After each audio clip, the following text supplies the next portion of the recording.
Well, now, if you're not awake, I don't know what is your problem. This is Pastor Allen from Harrison First United Methodist Church on this groovy Wednesday afternoon with a special announcement. One announcement that I think people have been waiting to hear for a long time. That's right, folks. This coming Sunday is the day. This coming Sunday, March 14th, we are returning to in-person worship. That's right, we are returning to in-person worship. But before we get too far ahead of ourselves, I got a lot of things to tell you. First of all, let's talk about the time. We are going to reopen. We're going to reopen with one service. We have talked about this, and we just feel for right now, one service is going to be the best route we need to go for the time being. We can look at this in the future, but right now I think it's important we get back to in-person worship, and we do that. I think the best way we can do that is in one service, and we're going to do that one service, and it's going to be at 10:30, not 10:45, not 10, but 10:30. Some of you had responded back to our little survey we did. Most of you that responded back agreed that we needed to go to one service. We had a lot of time choices, but we decided that 10:30 for the foreseeable future was going to be the best time for multiple reasons. Some of I won't go into, but just for the foreseeable future, it will be the best time for us to do the things that we need to do. And don't tell anybody, but still beat the Baptist to the restaurants. Don't tell, okay? That's our secret, just between us. Don't tell anybody. Anyways, we're going to do one service, 10:30. Now, what is this coming Sunday? It also means it is daylight savings time. So what does that mean? That means Saturday, when you go to bed, you set your clock forward 1 hour. So don't forget, because if not, you're going to be late to church, and you don't want to miss it. Let's talk about some of the particulars, okay? There's certain things we have to do to kind of stay within CDC guidelines and guidelines that are kind of advised to us by the Arkansas Annual Conference. Some of those are, one of the most important things is, everybody, I've got one around here somewhere. Yes, these little things right here. Everyone's favorite thing, the face mask. Yes, face masks are required, okay? Please. If you have health conditions that prevent you from wearing a face mask, we understand that, but we do respectfully ask that all persons wear a face covering, okay? It's not that we don't want to see your beautiful shining face. We got to do it, okay? Right now, I know a lot of folks are getting vaccinated. I'm getting mine today, 1:30. Keep me in your prayers. Hope I don't have any side effects. I don't think so. I keep hearing lots of different things from different people, but I'm going to be okay. So face masks are required. Attendance numbers. We are asked to socially distance, of course. That's one of the things. This is kind of getting drilled into your head, isn't it, folks? Keep 6 feet apart from each person. Now, we have our sanctuary set up. So you will notice when you come in, you're going to see the blue tape on certain aisles. Those aisles that are taped off, please don't move the tape. That means that aisle is not open for seating. Please only sit in the aisles that are open. And then we ask that, family groups, of course, you sit together. You've been together the whole time, so sit together. But then, the next group that sits down needs to keep a 6-foot distance, okay? So keep that 6-foot distance on our main level of our sanctuary. I know I've heard anywhere it can seat anywhere upwards of 300 people. Unfortunately, because we're still not, to where we can open wide up, we need to limit the number of people. So in that main level of the sanctuary, our maximum capacity is between 65 and 70 people, as long as people are sitting 6 feet apart. Okay, we did the math and all the calculations that they told us to do, and that's the number we came up with. Now, of course, we've got a balcony.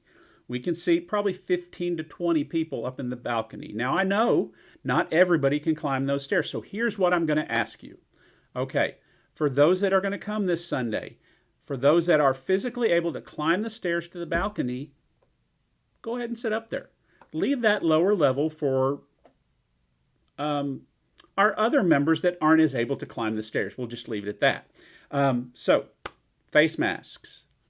Sanitize your hands, of course. Wash your hands. You know, the common sense things. If you're not feeling good Sunday morning, don't come. As much as I want to see you, as much as I want to see everybody from here up, because of the face masks, don't come to worship.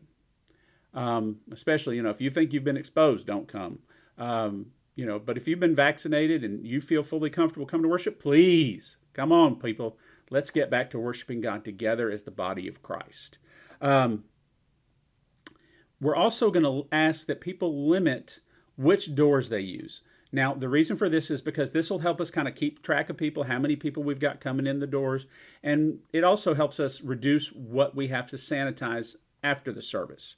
So we're going to limit it to 2 entrances, okay? We're going to use the portico entrance, which is right out this window here. That's the one there on that upper parking deck, or upper parking lot, not deck, upper parking lot area right outside the sanctuary. We're going to use that entrance, and we're also going to limit it to the main entrance, the front doors of the church. The doors that, here's the church, the steeple, the doors, and then you can open the doors up and see all the people. All that. But anyways, so we're going to limit it to those 2 entrances. Yes, I know there's doors on the side of the narthex there. You could go in and out there, but please don't use those doors. Please come in the main entrance again. This is so we can keep track of how many people are coming in the sanctuary.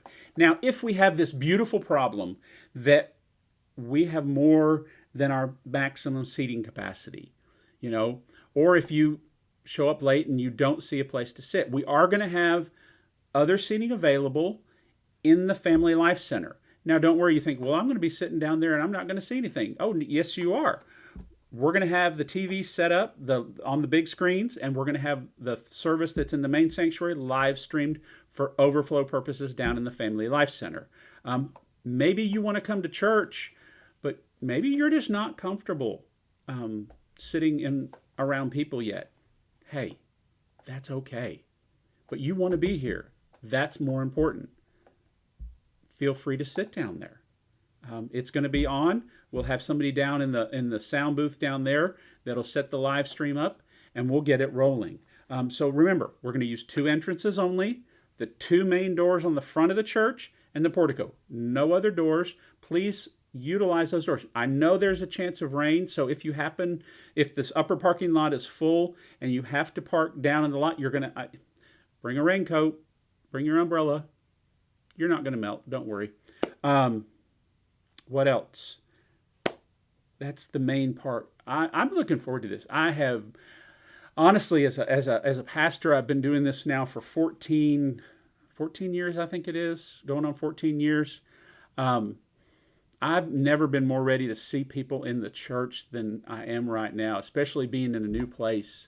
It's past time for us to get back to worship together.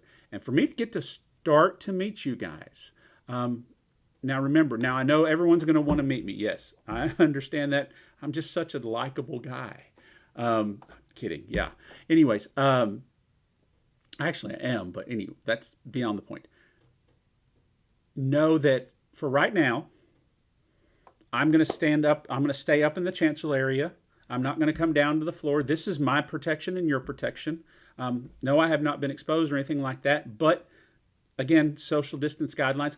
I can stand up in the front and people can walk by and wave at me. That's what we're going to limit it to until I get that second shot and I can start getting a little bit closer to folks. That's just what we have to do. We're going to have opportunities in the very near future for us to do more things together, but it's just going to take a little time. Spring is here. The weather's getting nicer. We can do more things outside than we can inside. And we'll get some things rolling once the weather gets much nicer and spring gets here and all that good stuff. And so we can do things outside. We'll get some things in the works for us to do things as the body together. And so we can fellowship a little bit, and I can get to know you guys. I'm looking forward to that.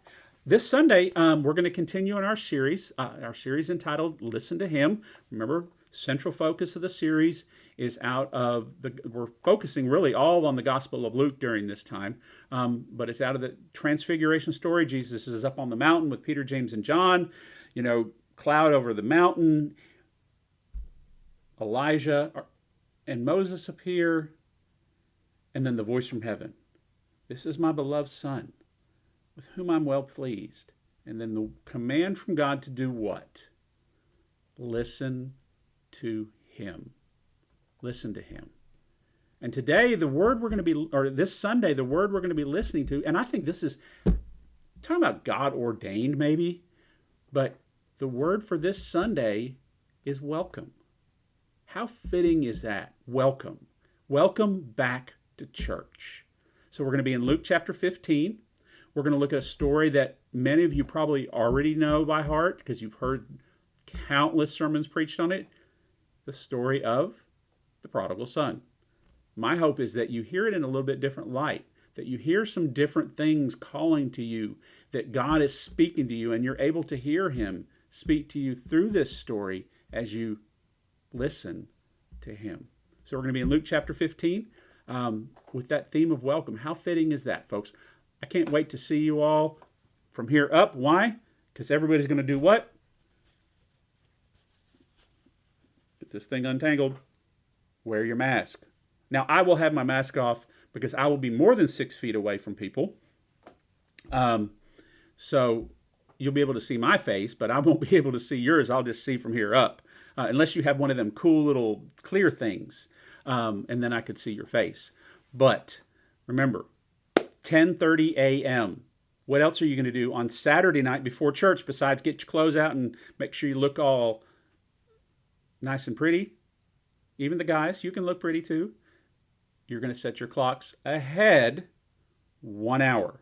Why? Daylight saving times, everybody's favorite thing. Starts this Saturday night, technically. So 10:30 a.m., one service, 60 to 70 people downstairs, 15 to 20 upstairs, overflow sitting in the Family Life Center. But regardless of where we are, whether we're sitting downstairs, upstairs, and folks, don't worry. If you don't feel comfortable coming, that's okay. Don't worry about it. Nobody is going to think any less of you. I know there's some people out there that even have had their vaccines. They're just not ready to get out. Hey, I understand. Don't worry about it. We'll still be online. We're still going to live stream both on Facebook and on YouTube at what time? 10:30. So what time's worship? One more time. Not 10:45, not 10, not 10:15, but 10:30. So look forward to seeing you this Sunday. I can't wait for us to worship God together. So in the meantime, take care and God bless.